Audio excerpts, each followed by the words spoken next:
Abamanyi gavumenti ya Museveni bagamba nti buli akola mu gavumenti wakufuna ssente. Buli akola mu gavumenti ya Museveni wakufuna ssente kubanga ebintu bingi munnange ebigenda mu maaso nga tebiri kukunyonyola kuli awo wabula tuwulira buwulizi mu ngeri y'okwemagaza bateekebwa akakiiko akanoonyereza mukole bwe muti naye nga munnange nga bwe batutegeeza nti vision eri wa muntu omu yekka kiba kitegeeza buli kigenda mu maaso alina okuba nga akimanyi era bw'aba takimanyi ngeri tutabisobola lwaki tava mu buyinza. Kakati munnange Museveni kigambibwa okuba nti alagidde banoonyereze ku bubbi obw'obuwumbi n'obuwumbi bwa ssente mu Bank of Uganda oba Central Bank eya Uganda. Kakati munnange kigambibwa okuba nti obubbi bwa ssente buno bwakolebwa era nti ssente zino ne ziwayalingibwa kwegamba ne ziyisibwa mu nsi ez'ebweru ba foreign countries eziri mu Asia ne mu Europe. Kati munnange zino zitwogerako ssente ziri mu buwumbi na buwumbi ezigambibwa okuba nti munnange zabbibwa mu Bank of Uganda era John Museveni yamaze dde okubeera ng'alagira nti wabeewo okunoonyereza okw'amaanyi nti waliwo ba hackers abagezigezi abakozesa kompyuta bwe batyo nti be baazihakinga ne babba obuwumbi n'obuwumbi bwa ssente okuva mu Bank of Uganda. Okuva mu Bank of Uganda naye Bank of Uganda eno gye twogerako jjukira nti terina gavana emaze emyaka okuva Mutebi bwe yafa yali gavana. Terina gavana kwegamba ng'omuntu yeebuuza nti lwaki okulwawo kuno kukoleddwa. Lwaki okulwawo kuno kukoleddwa? Kyotulaba nga abantu bannayuganda wano Juice Mao yagamba nti bannayuganda temubanenya okubeera nga boogera ebintu ebyobusungu nga babyolekeza State House oba okubanga boogera ebyo State House byerowooza nti nno si bituufu kubanga nabo baba n'ebibuuzo bingi nga answers entono. Kuba kati omuntu omu ajja kugamba nti Museveni yabikola yabiri emabega. Eyo pulaani ya Museveni ogenda muwakanya otya? Kwegamba ojja okwebuuza nti kati bwe ziba nga ssente ziri obuwumbi na buwumbi bwe basobola okubeera nga babbako kubanga jjukira twawulirako nti ne ssente ze bakubisa olumu ziba mu excess. Ssente ze bakubisa olumu ziba mu excess. Kyokka eno kituyita service delivery oba obuweereza mu bantu obwetaagisa ssente teziriiyo, tebaziteekayo. Naye batulaga mu Parliament mulimu ssente empitirivu nnyo eri ze babbako gye ziri nnyingi nnyo. Jjukira nti eryo yatugamba nti mu Parliament bawugiramu ssente naye weebuuza nti lwaki eno ebintu ebirala tebikola. Boogera ku failed state. Uganda eyinza okuba nga yeemu ku zo kuba nti bannayuganda munnange olw'okuba nti taata we, kojja we, maama we, muganda we nga akola mu gavumenti afunayo kasente kubanga nkugambye nti mweno gavumenti buli muntu yenna akola mu gavumenti wakugaggawala naye agaggawalidde ku maanyi gaani? Amaanyi g'omuwi w'omusolo. Ssente zigenda mu mikono gy'abo abatono ne ziganyula abo abatono ennyo abasobola okubeera nga bo munnange baasemberera omukulu era batambulira mu chambers ze era nga n'okuwagira bawagira nnyo. Naye munnange gano amawulire kwegamba galaga nti mu Bank of Uganda babbyeyo buwumbi na buwumbi era Museveni alagidde nti okunoonyereza kugende mu maaso. Museveni amaze okulagira olwo munnange omulimu ne gukwasibwa Auditor General. Ofiisi ye mbu egenda kuba ekolaganira wamu ne investigative agencies ebitongole ebinoonyereza. Ofiisi ya Auditor General egenda kuba bakwasiriza wamu banoonyereze era nga munnange ensonda zikakasa nti kituufu General Museveni yamaze dde okubeera ng'alagira Auditor General okubeera ng'anoonyereza ku nsonga eno era Auditor General nti agenda kuba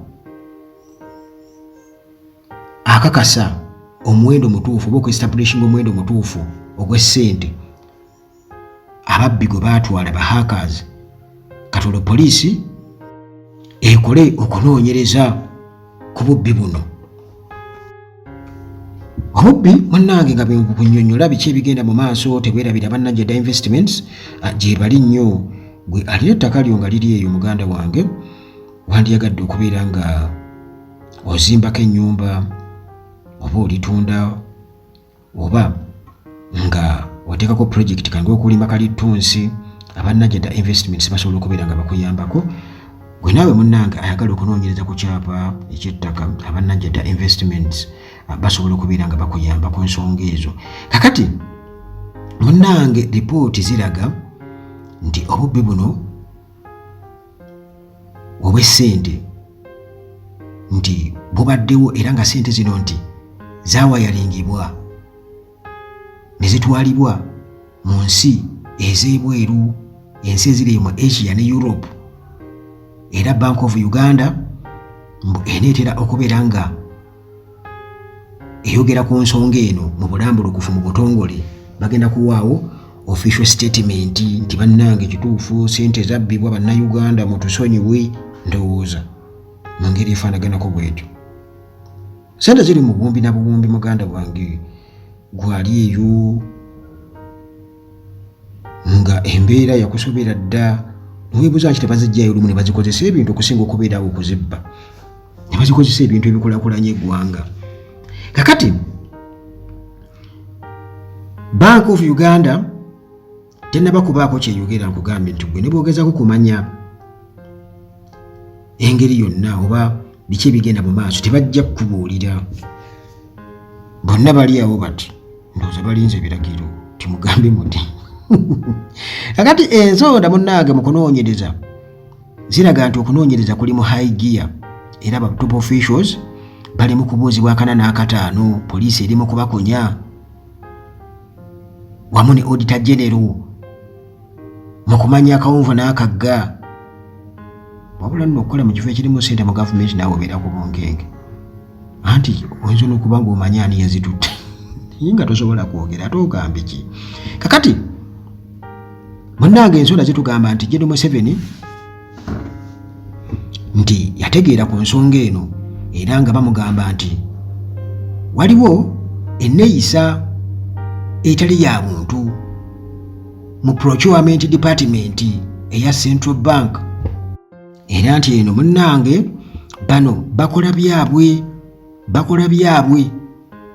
nti basuppliers nga babakomplainingako kubanga bayisizawo ddiiro nnyingi nnyo mu procurement process eya Bank of Uganda National Payment Switch BNPS 2023 ka Central Bank gyebuvuddeko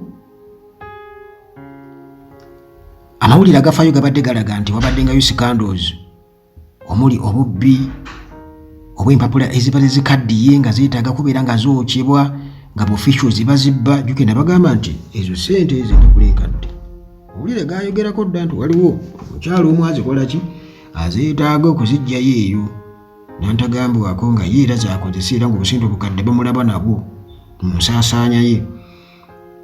Kakati munnange munnajjukira bulungi nnyo ku ntandikwa y'omwaka guno twababuulira waliwo ebyaliwo naye omusango gukibujje gusalwe endowooza Anti-Corruption Court wali e Nakasero bano basindika Charles Kasede Ocheng ono nga yali akulira verification of the Bank of Uganda bamusindika mu kkomera okumala emyaka 3 akulungula emyaka 3 era nga bagamba nti ono munnange yakozesa bubi ofiisi ye yabba ssente enkadde empapula za ssente enkadde ezaali zirina okubeera nga munnange ate zoonoonebwa kugamba zirina kuba nga zookyebwa bwe ziba nga zikaddiye bazijja mu saturation ne bagenda ne bazookya.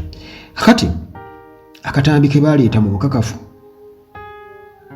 oludda oluwaabi lwalaga nti Ochieng mbu yali amagala bakwita kumagalala bakwita kumagamaga agezaako kumagamaga bw'atyo nga bw'alabiriza nala ng'okubira ng'alonda bubbando bwa ssente nga bw'ateeka mu nsawo akatambi era nti ssente ng'aziteeka mu nsawo ye obujulizi nga bwe buli n'atambula n'agenda ng'alowooza teri amulabye.